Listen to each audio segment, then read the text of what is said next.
स्वर्त अंतराल का विभाजन माना आई एक क्या है, यहाँ पर एक अंतराल है और n यहाँ पर क्या है, n भागों में विभाजित करना है किसको, इस अंतराल आई को।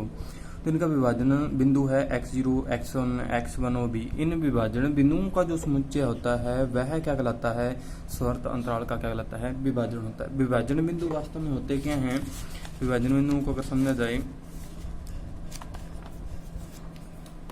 मान लेते हैं एक अंतराल है 1 और 3, 1 से लेकर 3 तक कोई अंतराल है, ये अपने कोई ले लिया 1 और यहाँ पर 3।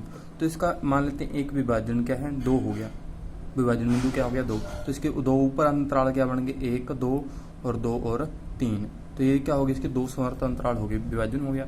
अगर इसी प्रकार और विभाजन किया जाए, मान लेते हैं 1.5 पर कर दिया गया और ये 2.5 पर कर दिया गया, तो विभाजन क्या होगा, ये विभाजन बिंदु हो गए तीनों के तीनों, 1.5, 2 और 2.5। ये 1 और 3 भी विभाजन बिंदु कहलाते हैं।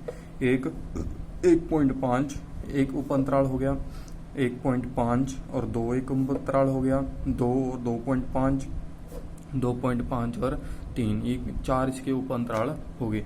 तो इनका जो समुच्चय होगा, यानी इनका अगर समुच्चय ले लिया जाए, यानी 1, 1.5, 2, 2.5 और 3, ये जो समुच्चय है यह समुच्चय क्या कहलाता है, इस अंतराल स्वर्त अंतराल का क्या कहलाता है, विभाजन कहलाता है। इस स्वर्त अंतराल का क्या कहलाता है, विभाजन कहलाता है।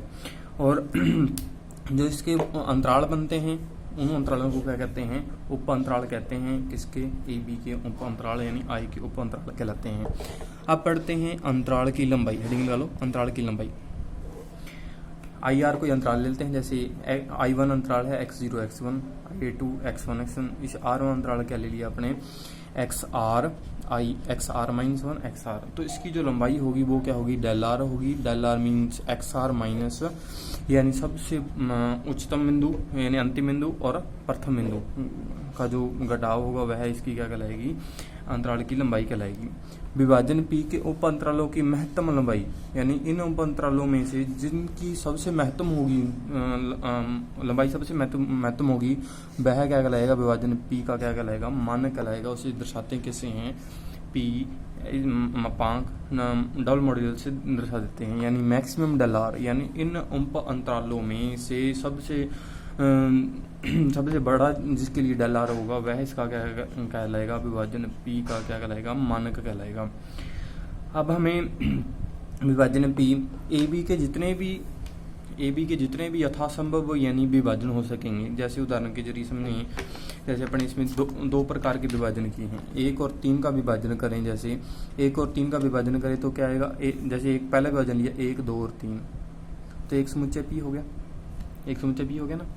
फिर अगर अपन दूसरा विभाजन इस प्रकार लिया, ये P' हो गया, जैसे ये 2 विभाजन हो। इस प्रकार से यथासंभव जितने भी हम कर सकते हैं विभाजन, उन विभाजनों का जो समुच्चय होगा, उन विभाजनों का समुच्चय जो होगा उसको किससे दर्शाते हैं, PAB से दर्शाया जाता है। किससे दर्शाते हैं, PAB से दर्शाते हैं। विभाजनों का समुच्चय किससे दर्शाते हैं, PAB से दर्शाते हैं। कंप्लीट है। अब है विभाजन का शोधन। विभाजन का शोधन किस प्रकार है वो अपने देखते हैं। विभाजन का शोधन का अर्थ, मान लेते हैं 2 हैं इसमें विभाजन, मान लीजिए PAB में 2 विभाजन हैं, P और P', जैसे कि पहले मैंने बताया। तो यदि P सबसेट है किसका, P' का, तो P' P का क्या कहलाता है, शोधन कहलाता है। जैसे इसमें देखें ये P है और ये P' है, तो यह इसका क्या है, P सबसेट किसका है, P' का है। P सबसेट किसका है, P' का है। तो P का शोधन क्या होगा, P का शोधन क्या होगा, यहाँ पर फिर P' होगा। P का शोधन क्या होगा, P' होगा। विभाजन P' P का क्या कहलाता है, शोधन कहलाता है। शोधन कह देते हैं या विभाजन का शोधन कह देते हैं, आदत है इंपॉर्टेंट। इसके आगे पर में आएंगे। आगे है डार्बी योग। डार्बी योग क्या है, इसके बारे में समझना है। डार्बी योग किस प्रकार का होता है, ये इंपॉर्टेंट है। रिमांड समाकलन इस पर आधारित है। माना FAB अंतराल का क्या है, एक परिभाषित परिसीमित फलन है, परिसीमित भी होना चाहिए। तथा PAB का क्या है, कोई विभाजन है। मान लेते हैं P इस AB का कोई विभाजन है, अपनी रैंडमली लिया है, AB विभाजन है।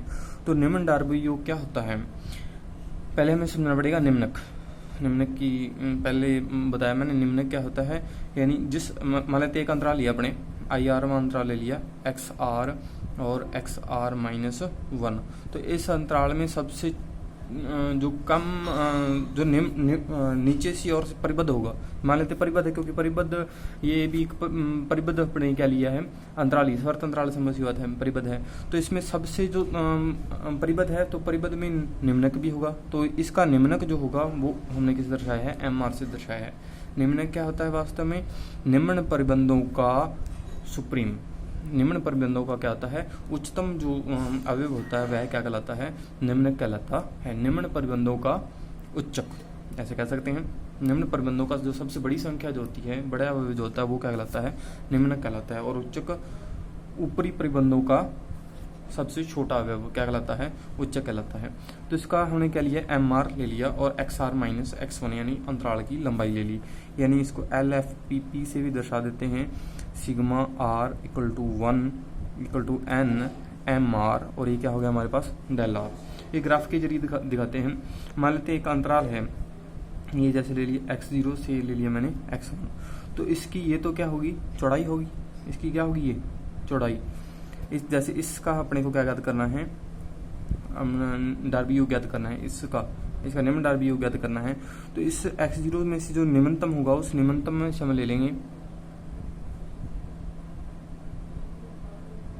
निम्नतम में से ले लेंगे, निम्नतम में से लेने के बाद, निम्नतम में से लेने के बाद ये इसका क्या हो जाएगा, ये तो इसकी क्या हो जाएगी चौड़ाई, और ये इसकी क्या हो जाएगी एम आर, इसकी क्या हो जाएगी ऊंचाई, तो ये क्या बन जाएगा, आयत बन जाएगा।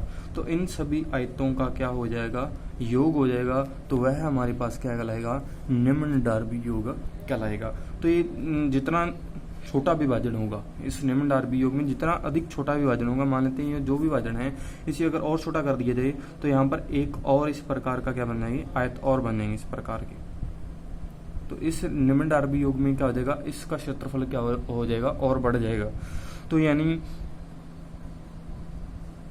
यानी अगर एक विभाजन ले लिया जाए पी डैश, जो इसका शोधन है, पी का क्या है वो शोधन है, यानी पी सबसेट है किसका, पी डैश का है, पी इसका सबसेट है, पी डैश का सबसेट है, तो हम क्या कह सकते हैं, एल एफ पी, जो एल एफ पी होगा वो क्या होगा, इससे छोटा होगा एल एफ पी डैश, क्योंकि इसमें क्या आ जाएगा, पी डैश इससे क्या होता है, छोटा होता है, क्योंकि पी से छोटा है, समझ छोटा है, तो यानी कि इसके जो इसका औसत में आयत बढ़ेंगे वो क्या बढ़ेंगे, कम बढ़ेंगे, इसमें औसत में आयत क्या बढ़ेंगे, ज़्यादा बढ़ेंगे, और आयत का ज़्यादा बढ़ेंगे और स्थान क्या गिरेंगे, वो ज़्यादा गिरेंगे, क्योंकि छोटे आयत होंगे तो छोटे इसमें ज़्यादा अंदर की ओर चले जाएंगे, तो इसका क्या हो जाएगा, क्षेत्रफल क्या हो जाएगा, अधिक हो जाएगा, यानी L F P less than किससे होगा, एल एफ पी से लेस देन। अब हम पढ़ेंगे ऊपरी डार्बी योग, U F P R equal to 1 M R X R minus 1। तो यह क्या है, एम आर यहाँ पर क्या होगा, उच्चक होगा, किसका, आर में अंतराल का क्या होगा, उच्चक होगा ही।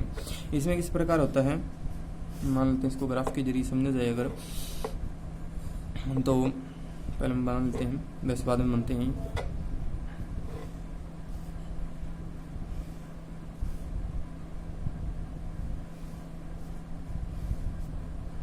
तो इनकी निम्नतम सीमा में गुजरता हुआ ये प्राप्त होगा, ऐसे इस प्रकार अंदर की ओर जाएगा, इसके इस प्रकार अंदर की ओर गुजरेगा ये। तो इसमें क्या होगा, एम आर हम इसका क्या लेंगे, उच्चक लेंगे। मान लीजिए ये कोई हमने एक्स आर माइनस 1 और एक्स आर ले लिया, तो इसका क्या लेंगे, उच्चक लेंगे।